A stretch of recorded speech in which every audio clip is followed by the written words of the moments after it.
Hi guys, my name is Maryke and I'm the physiotherapist from sportsinjuryphysio.com. If you would like more information about sports injuries, make sure you subscribe to my sports injury group. I've put a link in the description of this video. Tonight's topic is all about recovery. First of all, I'll cover why you actually need to think about recovery after exercise, what happens during that period of time. Then I'll look at all the things that's important for recovery and what modalities have been shown to help that. And then at the end, I'll do a summary of all the recovery methods again, or the most valid ones, just so that you can get a good overview. Excellent, let's get started. So first of all, I'm going to recap about what happens to your body when you exercise. Now, if you've watched my live streams before, you may have heard this bit before. But remember, when we start exercising, your body accumulates micro trauma. And when you stop exercising, then it has to recover that micro trauma to the point where you can actually be stronger than what you were before. Now, if you allow enough recovery time, you rebuild your muscles, your bones, your ligaments, everything is stronger than before you exercised.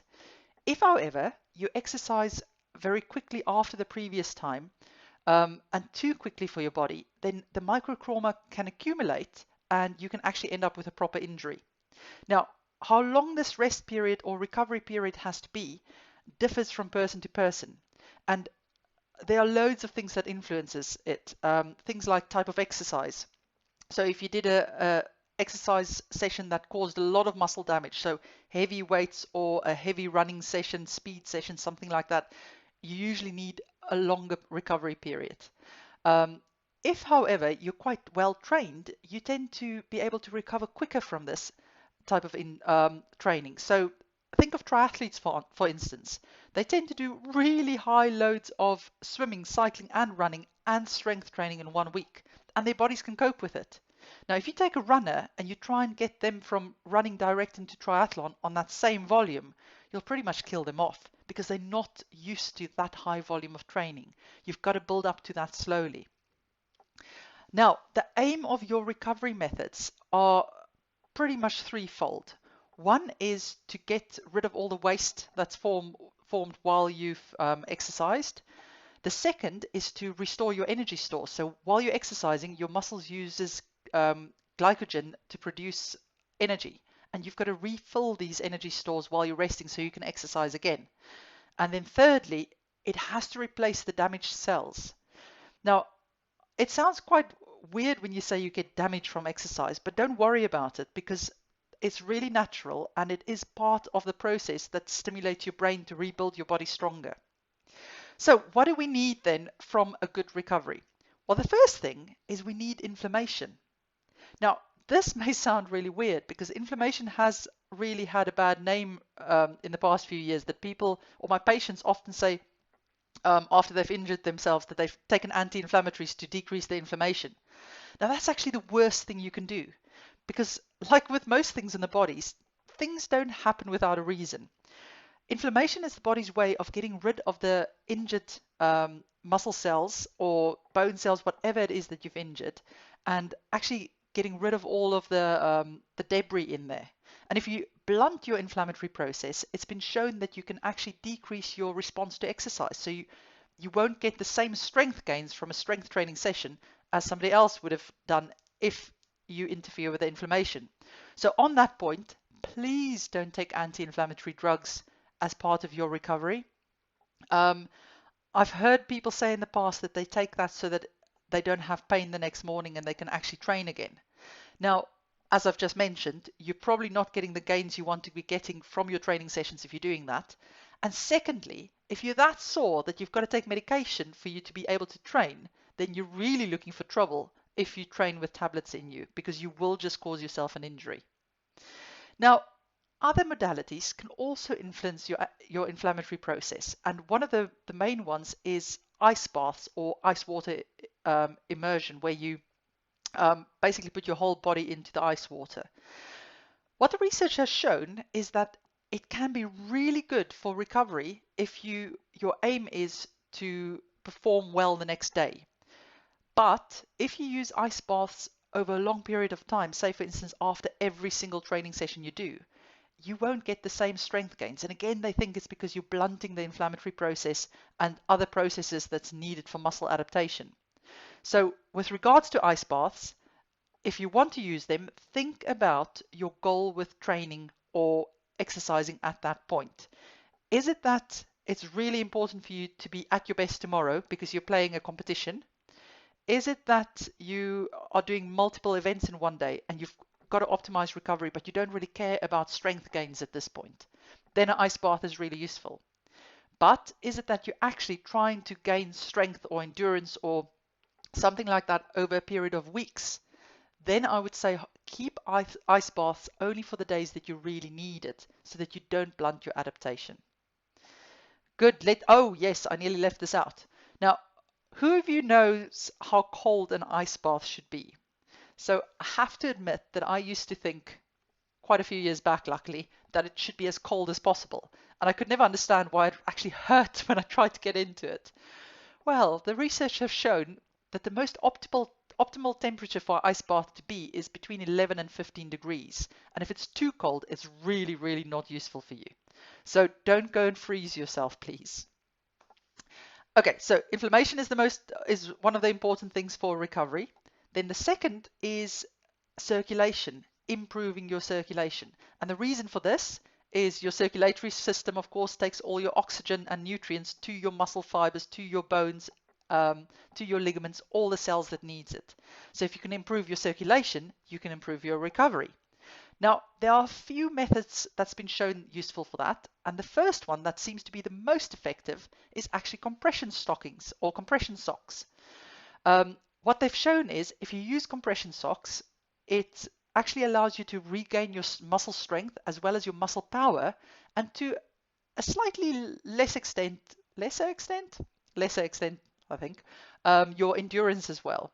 And it can also help decrease the muscle soreness you feel after exercise. So if you want to invest in anything, I would say a good pair of compression stockings or socks would be a good idea. Now, why socks specifically or calf sleeves? If you think about it, your heart pumps your blood everywhere into the extremities, but you don't have a heart in the extremities to get the blood back up.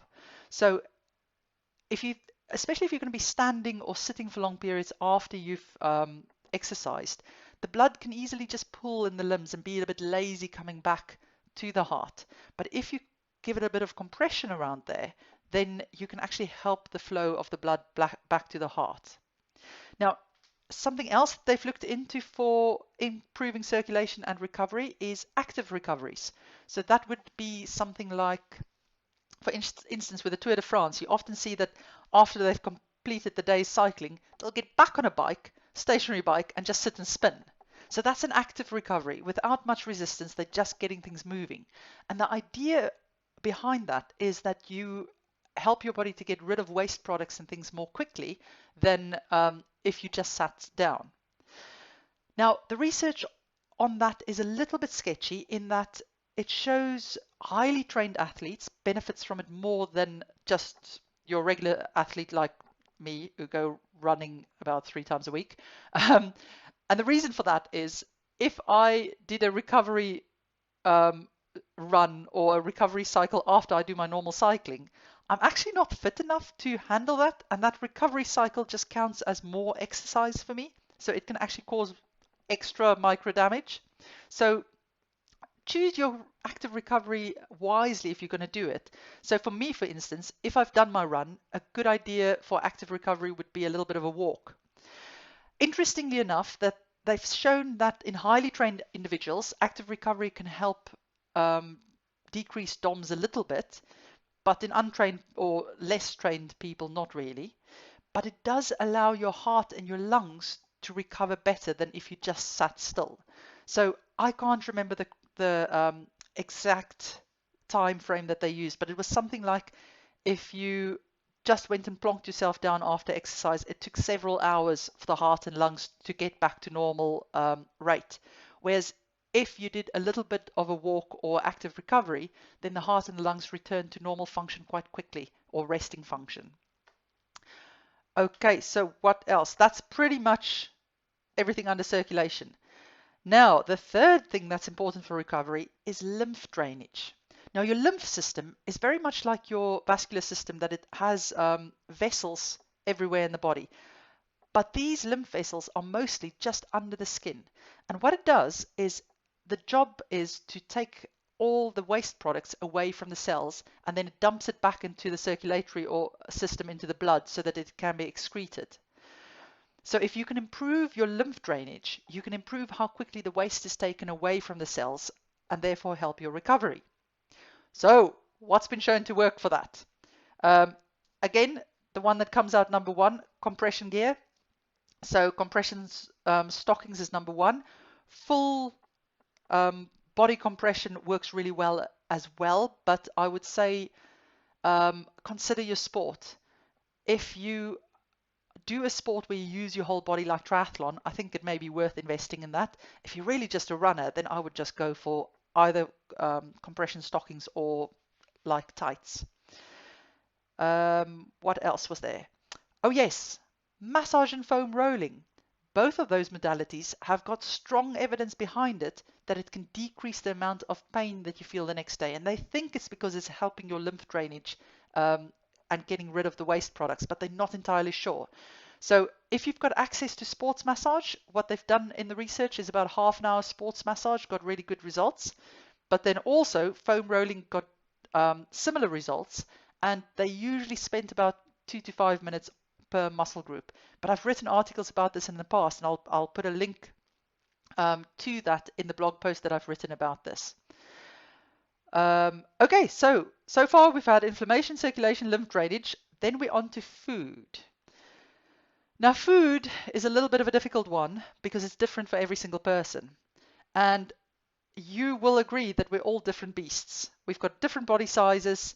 Our genetics are different. I mean, you just have to look at how differently I react to eating bread versus my other half reacting to eating bread and things like that.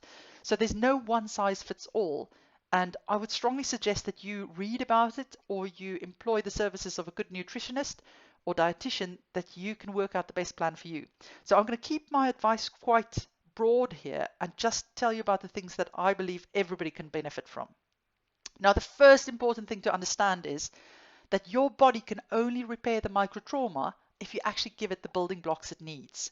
And it's not one specific thing that it needs everything. It needs protein, it needs fats, it needs carbohydrates, it needs vitamins, it also needs minerals. Now, if you're eating a well-balanced diet, you're likely getting all of those in any case. So there's no use or no need for supplements, okay? Good, so that's the first point. Now, to move on from that, the one thing that I will say is important about the food you eat is that you make sure that you are replacing enough of the energy that you lose when you exercise. So there's strong evidence out there, especially for endurance athletes, that if they chronically undereat, so they're taking in fewer calories than what they burn in the exercise, and quite a lot less over a long period of time, it can actually predispose them to things like stress fractures. And that's for males as well as females. And the reason for that is simply your body starts to think that you're starving, so it starts to shut certain functions down for survival mode. So in females, you will notice that your menstrual cycle may become really patchy, or it will disappear totally. Men, unfortunately, so that is a big warning signal for women. And by that time, your bone density is already being affected. Now, you may not see the immediate effect of that bone density issue. You may only realize when you're 50 and stuck with osteoporosis that that was a problem. So if you have any interruption of your menstrual cycle, please go and see somebody who specializes in this, who can advise you about it. For men, unfortunately, guess what? You don't have a menstrual cycle, so it's a silent thing for you. And the first you get to know about the fact that you've undereaten for a long period of time is usually when you end up with a stress fracture, which is really annoying because stress fractures can take months and months and months to heal. So if you're not sure about whether you're eating enough, then go and have a look. Do a food diary for two weeks and just write down every single thing you eat in a day, how much of it, and work out roughly how many calories is in that. And then tally up your training. If you're doing high volumes of training, you know how many calories you're burning, and just check what is the how does it relate to each other. Is there a massive difference, or is it kind of okay? Now, don't understand me wrong. It's okay to restrict your calories for certain parts of your training because there's things like race weight and things like that, but just don't do it on a chronic basis. Make sure that when you're training, you're getting enough in of what you need. Okay, rants over. Let's move on to the next thing about food. Um, so protein. Now, what the research seems to suggest is that if you can eat some form of protein within the next 2 hours after doing a bout of exercise, you'll get the best strength gains and muscle repair from that. They usually tend to say for the average person somewhere between 20 and 30 grams of protein. Now, 20 grams of protein is something like 3 eggs, okay? Again, there's a blog post I wrote about that, and I will put a link to that in this summary of this thing that I'm writing so that you can follow that. And there's a link in there that you can look for different sources of protein. So if you're vegan or you're vegetarian and you don't want animal products, then there's a whole list of things you can go and look at how much protein they actually hold. Okay, so that's, oh yes, and then the other interesting thing about protein is that it's not just important for muscle recovery, but actually it also increases the amount of mitochondrial protein you have in your cells. Now, mitochondria are the battery boxes of your cells. So a good example of what happens when you don't have optimal mitochondria is chronic fatigue syndrome. You know, when you get what they used to call yuppie syndrome, it's basically after flu virus or something like that. It attacks your mitochondria, and now we understand that the reason those people have no energy and can't do anything is that they have their battery boxes in their cells are pretty much nearly gone. So what they've shown with the research is if you can take in protein within the first 2 hours after exercise, you increase the number of battery boxes you have in your cells, and that helps with how effectively you use oxygen when you exercise. So that's actually a very good benefit for endurance athletes. And then thirdly, they've also shown that athletes who has a higher protein diet, and by that I don't mean that they just eat protein, they've just got more protein in the diet than others, tend to have better immune systems as well. Okay, so that's everything about protein. Then the good old carbs, carbohydrates. Now, I nearly didn't know what to say about that today because there's such a big controversy at the moment about high carb, low carb, high fat, what do you want? What I will say is that the current research still shows that the best way to quickly refill your glycogen stores and your energy stores in your muscle cells is through taking in carbohydrates. So if it's essential for you to recover quickly, that you've got to perform again later today or tomorrow morning for heavy training or competition, I would definitely include carbohydrates in my diet and on the higher end of it. There's also some research out there to show that if you do take carbohydrates within the first 2 hours after exercise, again, it helps your immune system. So carbs is definitely an important part, but how much you take of that will depend on where you are in your training set and how you find it affects you. I know there are quite a few endurance athletes these days who train really low carb and tend to go high fat so that their bodies become better at burning fats and they don't tend to hit the wall so much when they do a marathon or Ironman races. But all of this seems to be very person specific and hasn't really been researched that thoroughly yet. Okay, and then the last thing is fat is important. We use fats. They're a really important part of our cell structure. So make sure that you're getting good fats in olive oils, your omega-3, 6s that you find in fish or in flaxseed oil, and even animal fats to an extent. Just make sure that you've got a good balanced diet. The only thing that you really need to stay away from, really refined sugar, unless recovery is of paramount importance to be recovered quickly, and processed foods. So anything that's got, what's the word I'm looking for now? Vegetable oils in it that's been properly fried or things like that is really not a great part of the diet. Okay, then moving on to rest and sleep. Now, it seems obvious that rest should be part of recovery because recovery immediately makes me think of sleep. But I think people don't always understand that some of the things that they think of as recovery really doesn't actually allow recovery for the body. So just look at what social activities you plan after your training. For instance, if you've done a long run today, if you're going to go walk around the shops in Brighton for 2-3 hours, you're not really giving your legs time to recover. So that may even equal overtraining for you, especially take for instance a first time marathon athlete. If this is your first time you're training for a marathon, then your long runs on weekends will really take its toll on your legs. So if you then spend time on your legs for other things, you may actually just overstep the mark with what they can do. So just go and have a think about that. Then with regards to sleep, there is strong evidence out there that lack of sleep and quality sleep not only affects your mood, but it really affects your recovery and also can predispose you to injury. So try to get into good habits with regards to sleep. If you know you struggle to sleep in the evenings, make sure you don't spend hours on your phone before you go to bed. Make sure you don't eat too big meals before you go to bed. Watch when you have caffeine.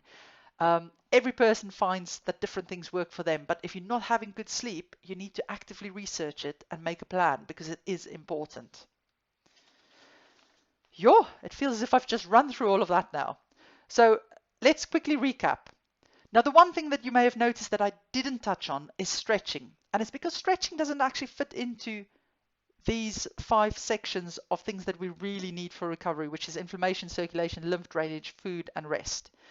Stretching is useful in that it allows you to get your range of movement back. So there's different views on that, but definitely if over time your range of movement becomes too restricted, that can lead to injuries as well. There's no evidence that stretching helps for decreasing the muscle soreness or anything that you feel after exercise. So it's a nice add-on, but the other things are more important. So the other things we discussed is compression garments, really useful, good for recovery. Ice baths, you've got to decide on what your goal is for an ice bath. They're useful for short-term recovery. So if you have to perform again in a few hours or the next day, definitely use it. Do not use them for long-term recovery on a regular basis because they will actually decrease your response to your exercise or your adaptation to exercise. Active recovery, I think it's more useful for highly trained individuals than just your regular weekend warrior. But even as a weekend warrior, just having a good walk after a run can help your heart and your lungs recover quicker than just sitting down. Massage and foam rolling, definitely keep it in there, especially after hard sessions because it decreases how much muscle soreness you feel the next day. With regards to food, there are loads of things that's important, but the most important is make sure you don't chronically undereat and make sure that you get a healthy, balanced diet that actually includes all the bits that you need in there. And then lastly, sleep and rest. Look after your sleep, look after your rest, because not only is it good for recovery, it actually prevents injuries as well. Thank you for watching. If you would like to learn more about preventing sports injuries, make sure you hit the subscribe button. See you next time.